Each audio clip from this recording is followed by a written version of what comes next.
Hey guys, it is Rapmark here. Doing some backlighting there. But anyway, here is my episode 2 of uh, The Last of Us. So, this one called Infected. So, oh my gosh, what can be said about this? This was. I love the music. I love the performances. I loved everything. I really don't have very much very many things to complain about in this episode. It was really good. Let's see. Um,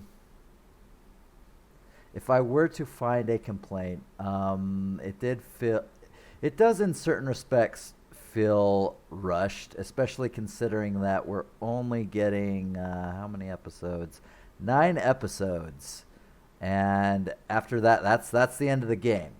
I mean, literally, uh, episode 1 was like the early episodes of the game, or yeah, early levels of the game, and then here they really go on, really bring out a whole lot, um, in terms of story, plot, monsters, the fungus, whatever. It is good, but and a perfect incidence of that is Tessa's death. So I think it seemed a little bit rushed.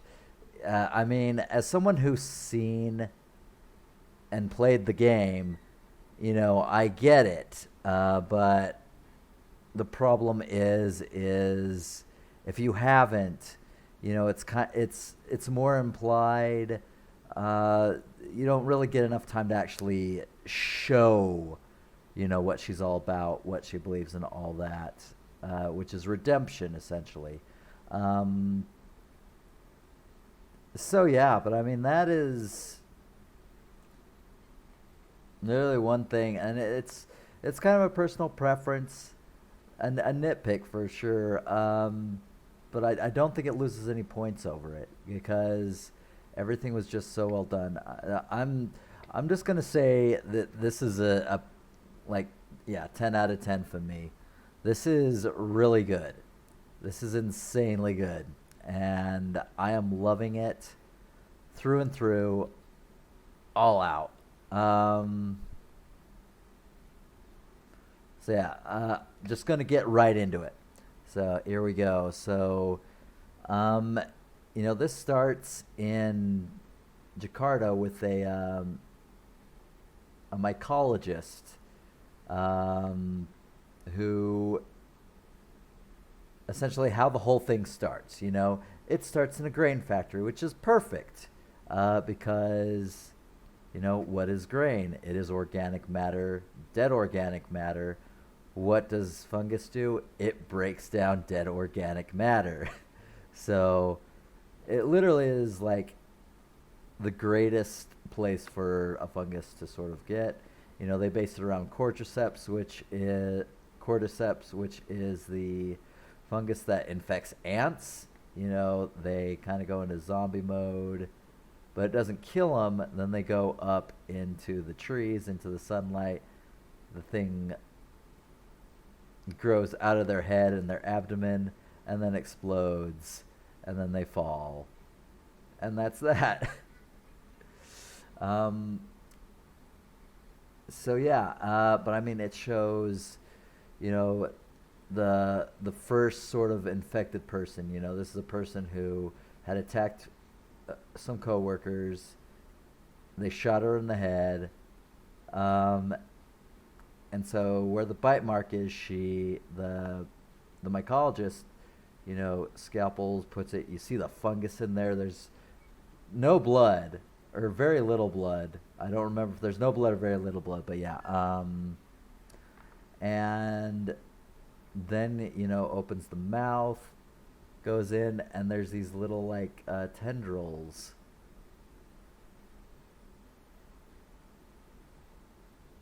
Yeah, tendrils of fungus, and it's like moving around.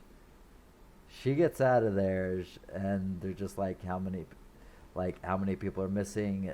Uh, there were 14 who were attacked, but 4 are still missing, I believe, was what was said.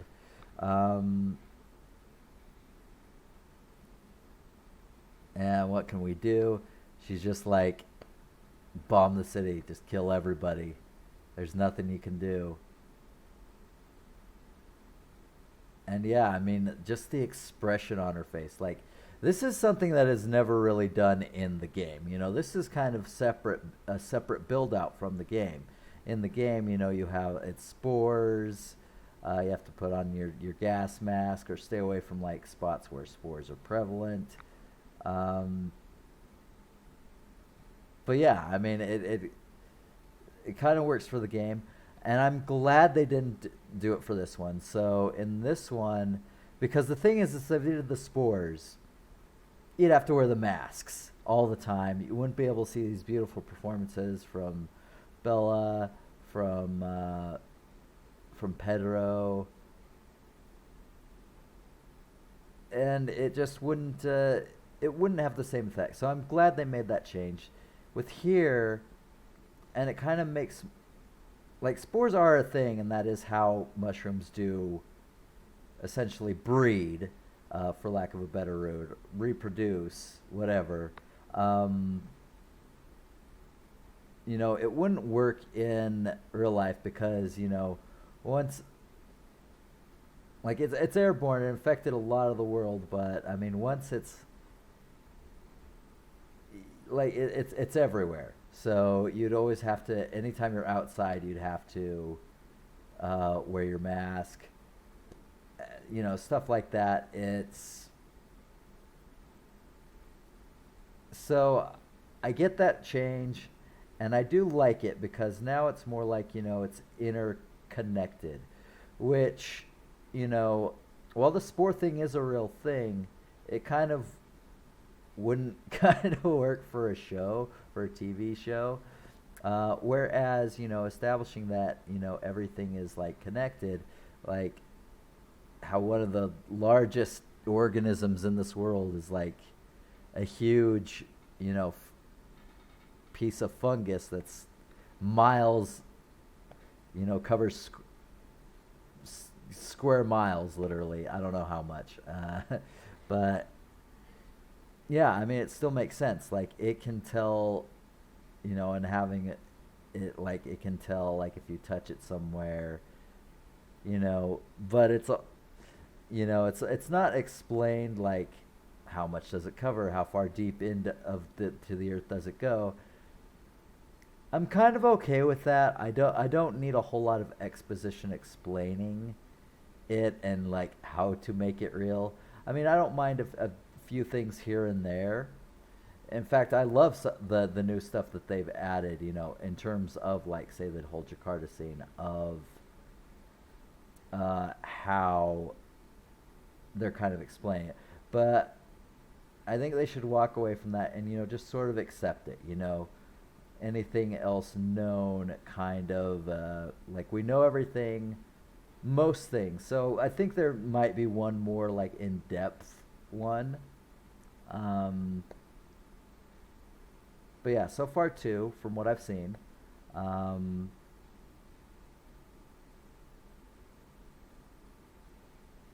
so yeah, it's cool. Like if you touch a live segment of it, in this area of town, it'll like let any runners go and head off there, and man, I love like how they did the whole hierarchy thing here. So, I mean, in the game you have your runners, your typical zombies, the stalkers, which have a little bit more of the fungus coming out of them. They're a bit more fungal, and then you have the clickers, who they have the split faces. They can't see because the fungus is essentially coming out of their heads and splitting their heads open essentially, just above the nose, and their eyes like Yeah, so they're yeah, split heads. They're definitely much more covered in the fungus. Look like just a human fungus, and that is another difference here. But it could just be that they're like sort of establishing like they're not quite as infected. So anyway, but I'll get on that. But then you have the big boys, the bloaters. The ones that essentially like the big boys. They're huge. They are a pain in the ass to kill. Yeah. So we haven't seen any of those yet, but we did see like runners, stalkers, and clickers in this one. And the clickers in this one were a little because they seem like in the game, again they have fungus growing out everywhere. Their bodies have essentially become just a huge nest of fungus, essentially. But in this one, I mean, they kind of have the fungus growing on them, but they still kind of have the clothes on. They're still kind of more human like looking, at least from the chest down.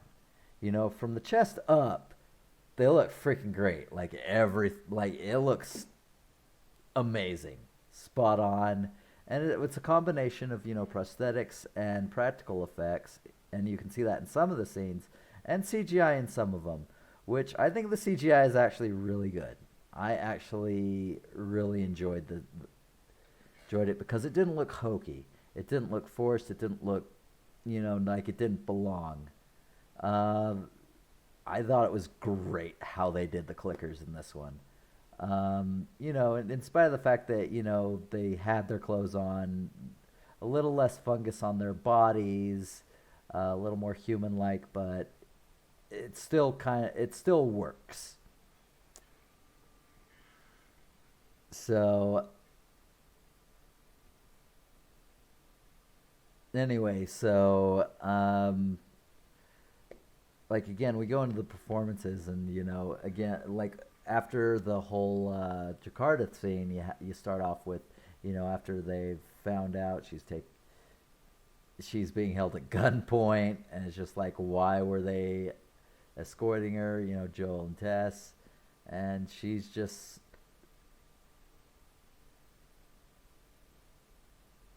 sort of like, I was told to tell no one, and I'm telling the first, and so she tells him that she is essentially being taken to a camp where the doctors are working on a vaccine to prevent infection, and her DNA may be the key to that.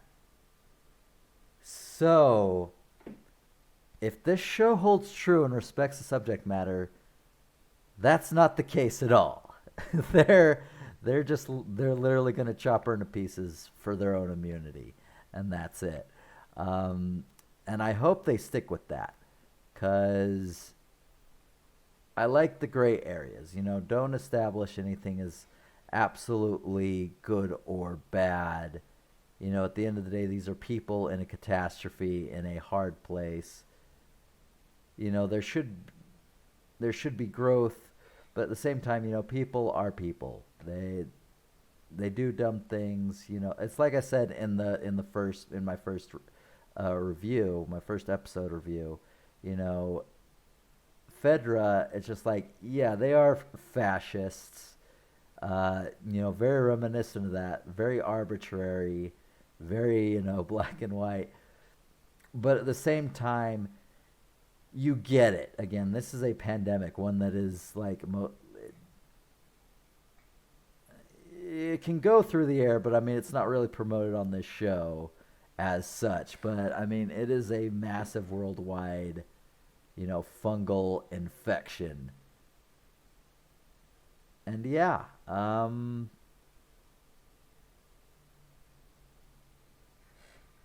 so one thing I will say is I kind of wish there was a bit more like backup on why they like there is no cure for fungal. Like, is it not possible? Is it not that?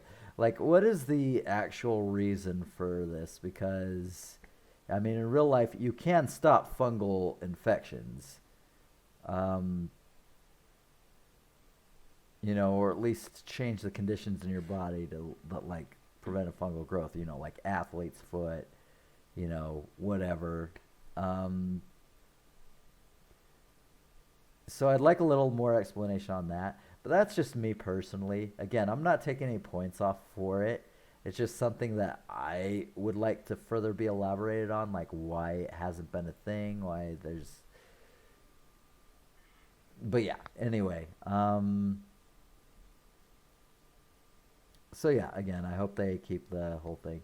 But I love freaking Bella's like ability to play Ellie. Like when I first saw her, I'm just like, okay, but it was mostly about Joel.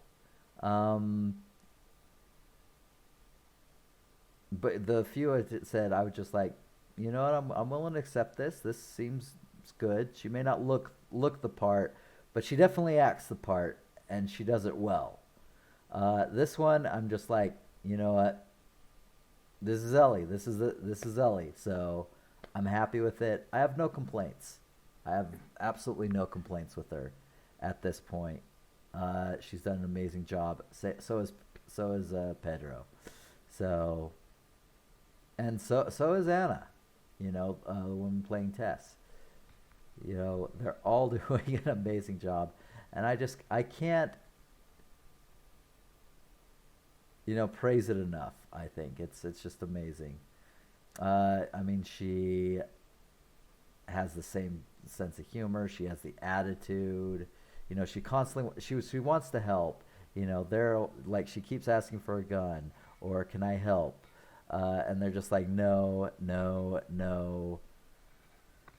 Uh, and I like sort of the banter that her and Joel are having at this point. He asks her, she's flipping her knife. And he asks her, how did she, where'd she learn to do that? She's like the circus.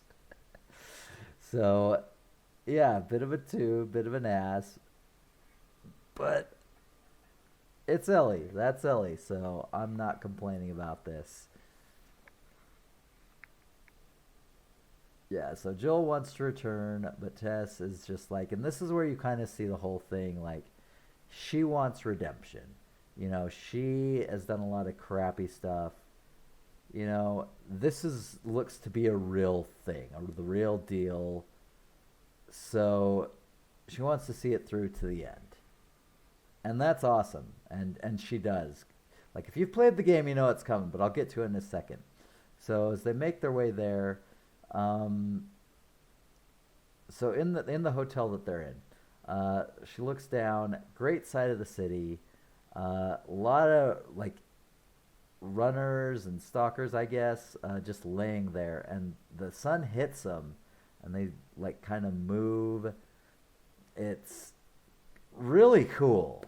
Like again, if you touch a piece of fungus from one place, if it's live and not dried out, then yeah, it could go anywhere.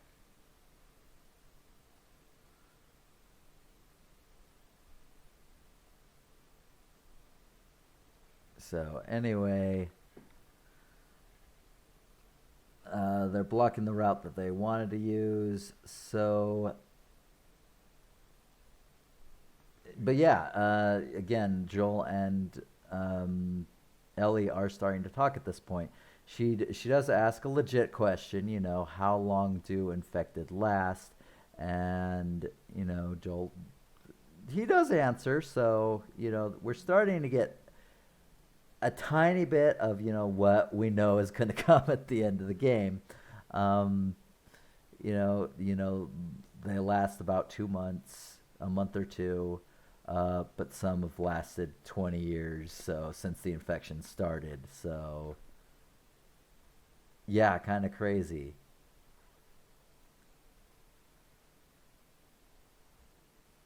But anyway, they decide to go through the museum.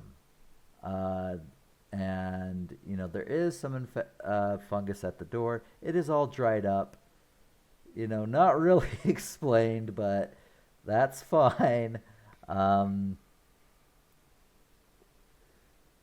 and then we go in, we see like, and we find like a dead body, and Joel's just like, "You're going silent, not quiet, silent."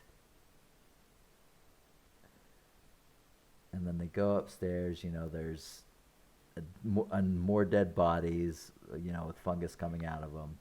And then as they get into a dark room, the roof in comes in, the roof collapsing. Yeah, roof cave in comes in. You know, Same as the game. You can't go back that way, and it attracts two clickers. It's essentially the stealth part of the game. Let me tell you, that stage freaked me out. That was nightmare fuel for me because it's so tense. Anyway, but it attracts two clickers. And again, they look so good. The combination of practical effects and CGI actually really sold it really well, and I was really happy and impressed with how they did it. They're a little different, but anyway, uh, he points out that they can't see, but they can hear, and they rely on that. Now, at some point, they hear something and they attack, and man, it's just firing all over the place. So, and I guess it's trying to establish that, the fungus is pretty much like they don't really need their organs at this point. At this point, the fungus has taken over their bodies, and it takes a while for them to kill, and a lot of gunshots, like body shots, won't kill it. Headshots seem to do a bit more damage, but yeah, it's kind of so. I mean, knowing how fungus works, that does make sense. Um, so yeah, I like that. How it takes a lot more than like you need more than one shot. Body shots probably won't do anything because again, these people probably don't have their organs at this point. They're literally taken over by fungus. I mean, their brains don't exist at this point. Their heads have split open. So yeah, so they fight. They they get out of. They do finally kill the two clickers, and it takes a process. They get down, and Ellie gets bitten again. She got bitten at some point. Um, and then but they finally get to the state house. The Fireflies don't meet the end. You see this in the game too. They're all dead, but they changed it because the military was there in the game, and in this one, it actually makes more. To me, it makes more sense in real life because, again, like they killed themselves in this one. You know, one or two got infected, and then they essentially just killed themselves. So they're dead. One of them is not, taken by the fungus, and Jill shoots it, but it lets the organism know that they're there. So all the runners get up and they just start running to the state house. Oh man, it's beautiful. Like creepy as hell, but beautiful. Like just the way it looks. Yeah. And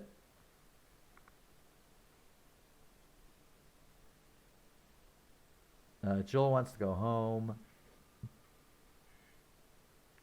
and then Tess just like she can't go back, and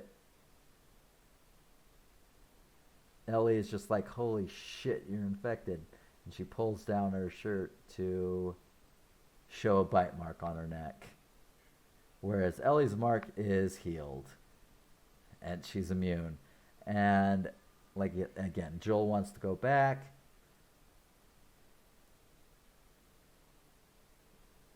And she's just like, again, like she wants redemption. This is real. Take her through to the end. And she does talk him in to taking her just a little bit farther. So, anyway,